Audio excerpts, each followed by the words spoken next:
Bonjour et bienvenue sur le podcast qui t'aide à transformer ta vie avec les pierres. Je m'appelle Angélique, je suis la cofondatrice d'universminéral.fr et notre mission est de vous aider à travers les pierres à vous reconnecter à vous-même pour incarner votre plein potentiel. Nous allons vous guider dans l'expérience de la lithothérapie pour reprendre le plein pouvoir sur votre vie et vous libérer afin de vivre une vie en conscience et en bien-être. Si ce podcast vous plaît, n'hésitez pas à nous soutenir en nous notant 5 étoiles sur votre plateforme d'écoute ou simplement en ajoutant un commentaire bienveillant. On vous remercie, on vous embrasse et on vous souhaite une bonne écoute. Salut, c'est Raphaël et je suis ravi de vous retrouver aujourd'hui dans ce nouveau podcast. Alors récemment, on m'a posé la question, la lithothérapie, est-ce que ça marche vraiment ? Une question pertinente que je me suis dit que ça serait intéressant de se développer dans le cadre justement d'un podcast. Alors avant de répondre frontalement à la question est-ce que ça marche vraiment oui ou non, alors le premier élément de réponse c'est qu'est-ce que la lithothérapie peut faire et qu'est-ce qu'elle ne peut pas faire. Alors déjà la lithothérapie c'est pas de la magie, c'est pas la peine de danser autour de pierres en quartz rose pour invoquer les esprits de l'amour, c'est pas comme ça que ça fonctionne. De manière générale la lithothérapie ne peut pas agir sur les autres. Elle peut agir sur vous et sur vous uniquement. Vous ne pouvez pas forcer les gens à vous aimer, vous ne pouvez pas forcer l'univers à vous rendre riche. Tout ça, ça doit venir de vous. C'est-à-dire que si vous voulez que les gens vous aiment, il faut d'abord que vous vous aimiez vous-même pour ensuite dégager quelque chose de suffisamment fort pour que ça attire à vous les autres. Pareil pour la prospérité, l'abondance ou la chance, tout cela sont des choses que l'on provoque avec notre propre personnalité, notre propre tempérament et nos actions.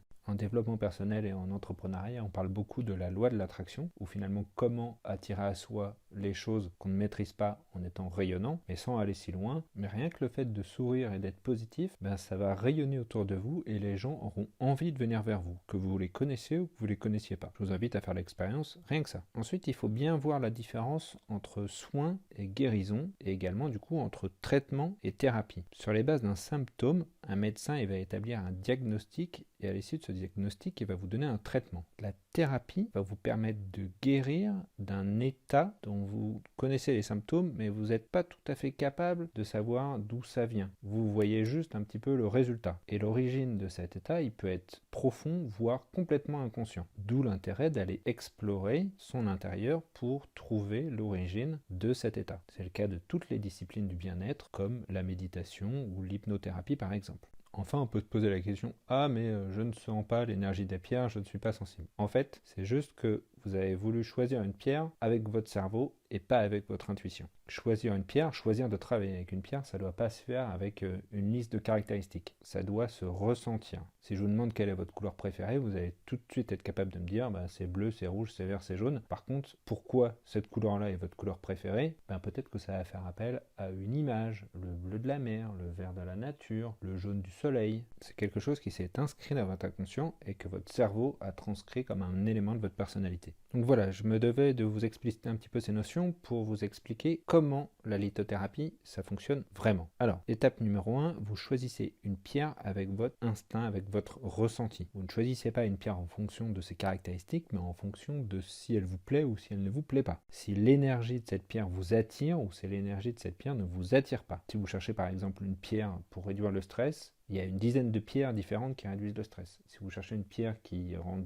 plus confiant, il y a une dizaine, une quinzaine de pierres qui vont vous redonner confiance en vous. Si vous cherchez une pierre de protection, il y a une vingtaine de pierres différentes qui sont des pierres de protection contre les énergies négatives. Donc voilà, c'est pas la caractéristique qui doit faire votre choix, c'est votre intuition. La deuxième étape, c'est d'installer une routine. La lithothérapie, c'est un travail régulier, constant et quotidien qui se fait sur la durée. C'est comme la méditation, c'est pas du jour au lendemain à la première séance de méditation qu'on arrive à lâcher prise complètement et qu'on arrive à retrouver des états d'inconscience profonds. Donc pour ça, il faut une pratique régulière et se concentrer. Il y a une notion très importante d'intention. Pour pouvoir changer, il faut avoir l'intention de changer. Et les pierres vont vous soutenir, elles vont vous accompagner avec leur énergie. Mais cette transformation, c'est vous qui devez la faire. C'est pas la pierre qui va le faire à votre place. Et enfin, le dernier point, c'est laisser faire le process. C'est-à-dire qu'au départ, vous avez peut-être choisi une pierre, on va dire l'aigle marine, parce que vous aviez un problème à exprimer vos sentiments. Sauf qu'une fois que vous avez commencé à exprimer vos sentiments, il va se dégager d'autres choses.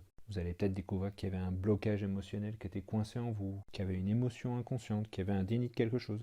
Et peut-être que la deuxième étape du processus, ça va être de reprendre confiance en vous. Ça va être d'exprimer votre créativité, ça va être de retrouver votre féminité. Et du coup, il va falloir travailler avec d'autres pierres qui sont plus en accord avec votre ressenti du moment. Donc laissez faire le process. Progressivement, commencez à travailler avec une pierre, deux pierres, et puis ensuite, voyez comment cette situation évolue, comment vous vous transformez, comment vous vous ressentez, et ensuite, commencez à changer de pierre. Voilà, les lithothérapies, ce n'est pas une histoire d'ésotérisme, c'est d'abord de l'intuition, du ressenti, et ensuite un travail d'intention et de routine. On a tous et toutes une couleur préférée, on a tous et toutes une part d'inconscient ou une part de conscient, et choisir de travailler avec une pierre ou plusieurs pierres, c'est d'abord laisser parler ses émotions. Le point de départ de la lithothérapie, ça va être de lâcher le contrôle, et c'est comme ça que commencera le travail de guérison. Voilà, je vous remercie de m'avoir écouté. Si ce podcast vous a plu, n'hésitez pas à nous mettre 5 étoiles sur votre plateforme d'écoute préférée et à nous laisser un petit commentaire. Si vous avez une question, nous y répondrons toujours avec plaisir. À bientôt.